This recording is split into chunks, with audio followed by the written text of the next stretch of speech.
Comment appliquer un bilan énergétique en conduction thermique ou comment passer du préfet Fourier à l'équation de la diffusion thermique? Nous allons tout d'abord préciser les différents modes de transfert thermique. La conduction thermique qui va vraiment nous intéresser dans cette vidéo, vous prenez un manche de casserole avec de l'eau chaude à l'intérieur, et bien très rapidement le manche commence à vous brûler. Vous avez un transfert de chaleur, non pas par déplacement de matière, mais par des petites vibrations des atomes de proche en proche, et avec ainsi une conduction de la chaleur jusqu'à votre main.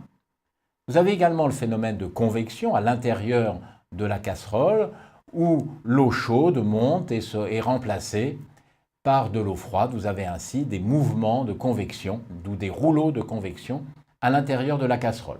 Et vous avez également le rayonnement ici par le feu ou par le soleil quand on se fait bronzer sur une belle plage l'été. Nous allons préciser la loi de Fourier. Fourier était donc préfet de son État, né en 1768 et mort en 1830. Alors quelques hypothèses de départ. Nous allons considérer un phénomène de conduction thermique à une dimension selon l'axe OX.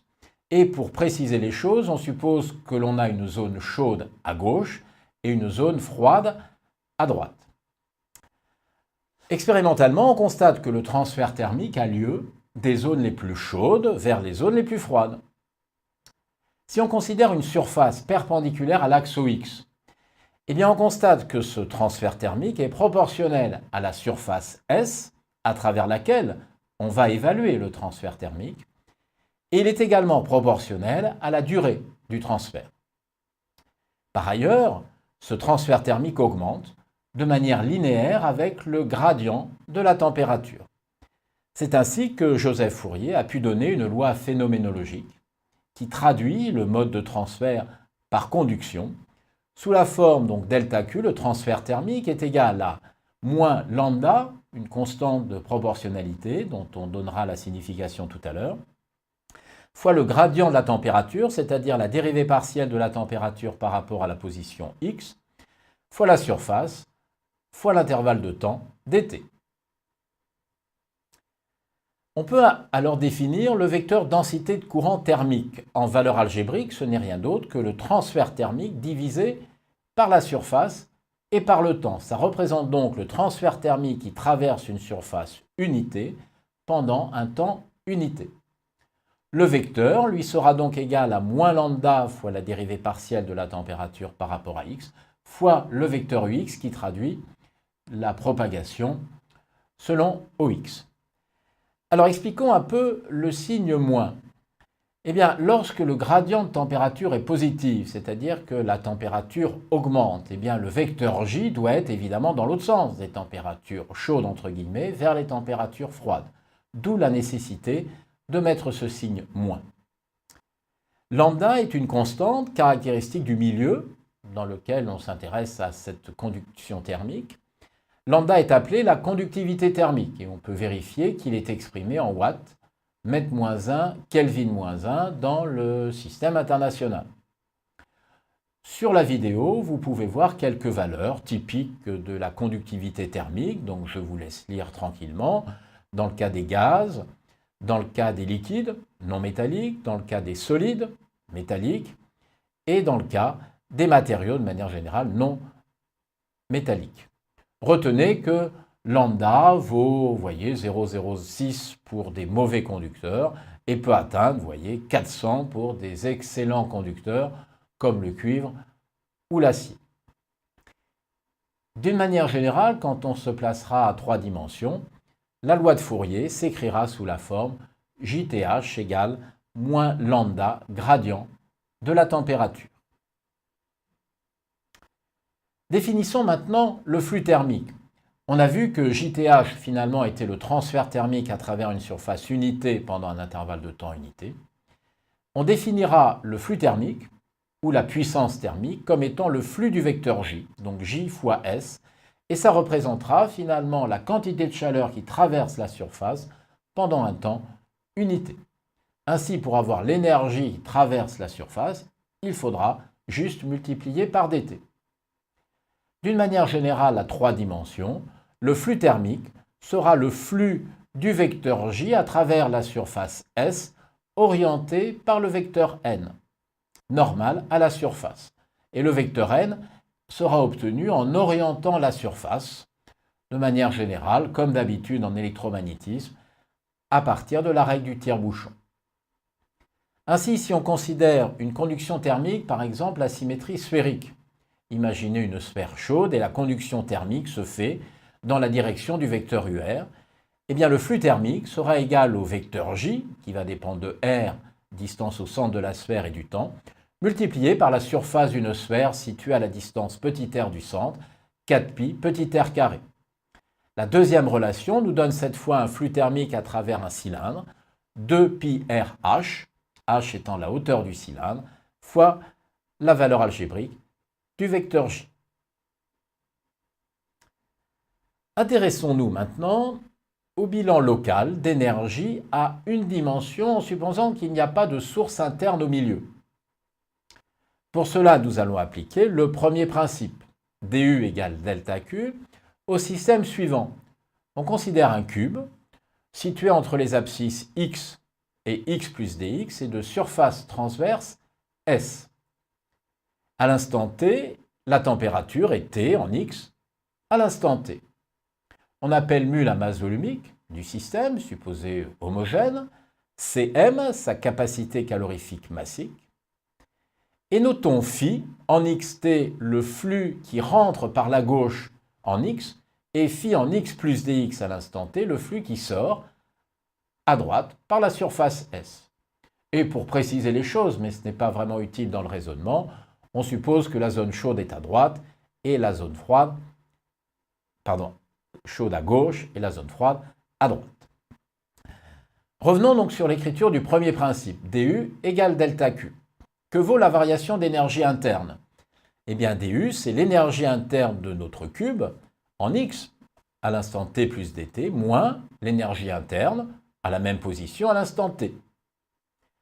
L'énergie interne peut s'écrire sous la forme la masse, mu fois S fois dx, fois la capacité calorifique massique, Cm, fois la température, en x à l'instant t plus dt, moins la même expression, mais cette fois la température est prise à l'instant t. On voit apparaître ainsi une dérivée partielle, mu Cm S dx, soit la dérivée partielle de la température par rapport au temps, fois dt. Voilà pour l'expression de la variation d'énergie interne.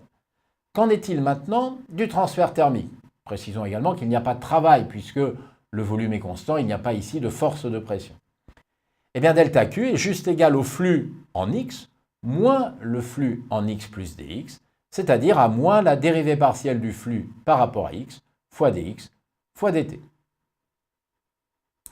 On arrive ainsi à l'équation mu Cm S dx, soit la dérivée partielle de la température par rapport au temps fois dt, égale moins la dérivée du flux par rapport à x, fois dx dt.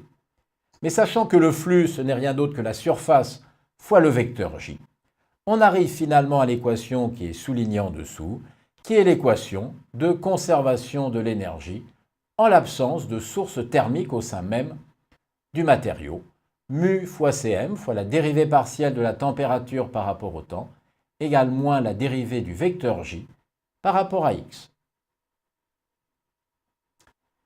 Que se passe-t-il maintenant lorsqu'on est en présence d'une source interne? Alors qu'est-ce que c'est qu'une source interne? C'est par exemple une source de chaleur électrique, l'effet Joule. On va définir la puissance volumique, qui est la puissance par unité de volume. Et l'on sait que dans le cas d'un courant électrique, eh bien cette puissance peut s'écrire le vecteur J, cette fois de conduction électrique, scalairement le champ électrique dans le milieu. Et en utilisant la loi d'Ohm, J électrique égale gamma E, eh bien cette puissance volumique vaut J électrique au carré sur gamma. Que donne alors le premier principe? Eh bien du mu Cm S dx, soit la dérivée de t par rapport au temps fois dt n'a pas changé. Par contre, le transfert thermique, eh bien, au membre moins d rond phi sur d rond x soit dx dt, il va falloir rajouter la chaleur venant de cette puissance volumique, PV, fois dt pour avoir une énergie, fois S dx pour avoir une chaleur totale reçue par le volume SDX. On arrive ici à l'équation de conservation de l'énergie, mais cette fois en présence de source, sous la forme mu Cm fois la dérivée de la température par rapport au temps, égale moins la dérivée du vecteur J thermique par rapport à X, plus ce terme de puissance volumique. Passons maintenant à 3 dimensions et considérons un volume V fixe dans lequel il y a un phénomène de conduction thermique. Au point M, vous avez un vecteur densité de courant thermique JTH. Que vaut l'énergie interne de ce système? Eh bien, c'est l'intégrale triple de la masse, mu d taux fois la capacité Cm, fois la température en un point M du milieu à l'instant t. On voit ainsi que la variation d'énergie interne, qui est l'énergie à l'instant t plus dt moins l'énergie à l'instant t, n'est rien d'autre, le volume étant fixe, de l'intégrale triple de mu fois Cm fois d taux fois la dérivée partielle de la température par rapport au temps, le tout fois dt. Qu'en est-il maintenant du transfert thermique? Eh bien, le transfert thermique, c'est le flux du vecteur J à travers la surface, délimitant le volume V fixe, orienté de manière arbitraire vers l'extérieur, d'où la nécessité de mettre un moins pour déterminer véritablement le transfert thermique reçu par l'intérieur du système. Donc, très important de ne pas oublier ce moins, l'intégrale double de J n ds. Et il faut rajouter évidemment l'énergie reçue par les sources, l'intégrale triple de PV fois d taux fois dt. En utilisant le théorème de Green-Ostrogradsky, on peut remplacer l'intégrale double sur une surface fermée par l'intégrale triple sur le volume de la divergence du vecteur J.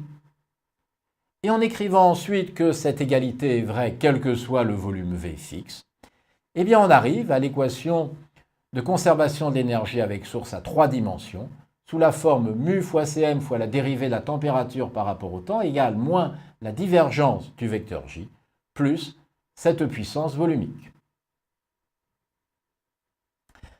Alors quelques analogies, puisque finalement cette équation, vous l'avez déjà vue.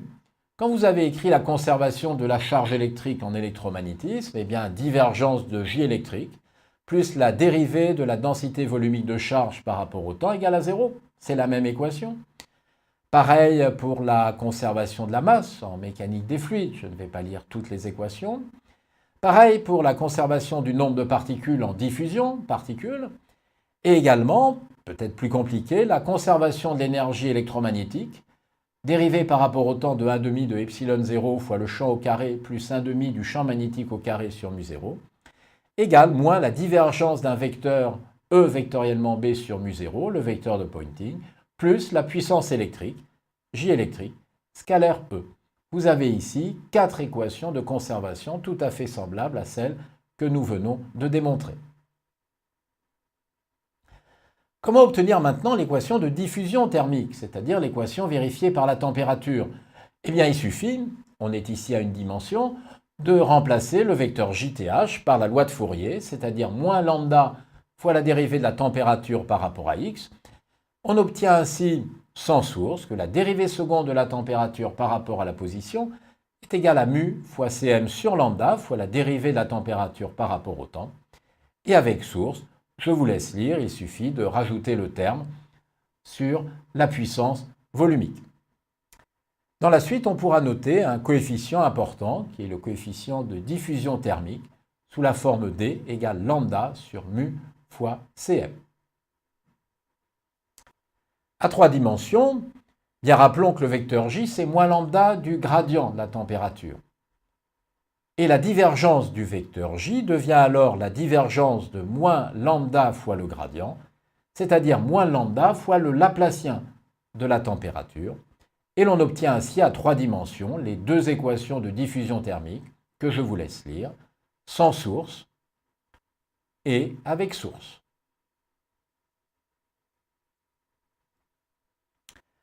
Nous allons terminer par un petit calcul d'ordre de grandeur pour évaluer un temps de diffusion. Par exemple, imaginez, vous prenez une règle métallique, un côté gauche est trempé dans de l'eau qui bout et l'autre côté est au contact de la glace à 0 degré. quel est le temps au bout duquel on peut estimer que le régime permanent est atteint et que vous avez une diffusion indépendante du temps, une température indépendante du temps au sein de la règle? Eh bien, reprenons l'équation de la diffusion. Grand D fois la dérivée seconde de la température par rapport à la position est égal à la dérivée de la température par rapport au temps. Et nous allons évaluer les dérivées un peu à la louche, en disant que la dérivée seconde de la température par rapport à la position, c'est de l'ordre de grandeur d'une température moyenne sur une longueur caractéristique qui serait la longueur de la tige au carré.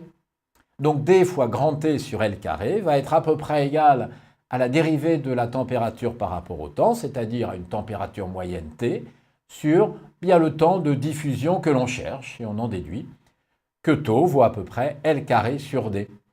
Prenons ainsi le cas d'une barre de cuivre de longueur 1 mètre. Le coefficient de diffusion que vous pouvez trouver sur Internet vaut 1,2 10-4 mètres carrés par seconde moins 1. On trouve ainsi un ordre de grandeur de taux qui vaut 2 heures. On pourra ainsi estimer que dans une tige, eh bien, le régime permanent est atteint au bout de 2 heures.